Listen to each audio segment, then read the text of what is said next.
Hammaga salom, sizlar bilan YouTube yangiliklari. Bugungi videomizda mashhur youtuberlar haqidagi ayrim ma'lumotlarni taqdim etamiz.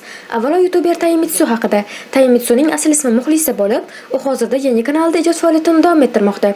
Avval ham uning kanali mavjud bo'lgan va u yerda obunachilar soni taxminan 42 mingdan oshgan. Biroq ushbu kanal YouTube tomonidan o'chirib tashlangan. Ma'lum qilinishicha, kanal ustidan Minashma World tomonidan shikoyat berilgan. Hozirda Minashma Worldning ikkinchi shaxsiy kanali mavjud bo'lib, ulardan birida 100 mingdan ortiq, ikkinchisida esa 37 mingdan ortiq obunachi bor. Shikoyat berishining aniq sababi esa hozircha noma'lum.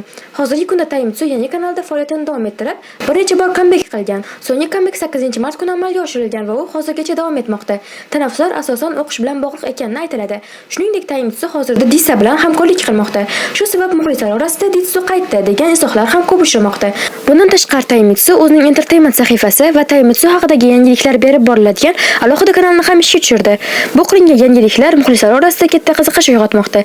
Ta'kidlanishicha, uning faol muxlislardan biri muhayssis fan bo'lib, u Takemitsu haqida ko'plab edit va videolar tayyorlab, o'z sahifasida ulashib kelmoqda va u Takemitsudan ko'plab reklamalar olgan.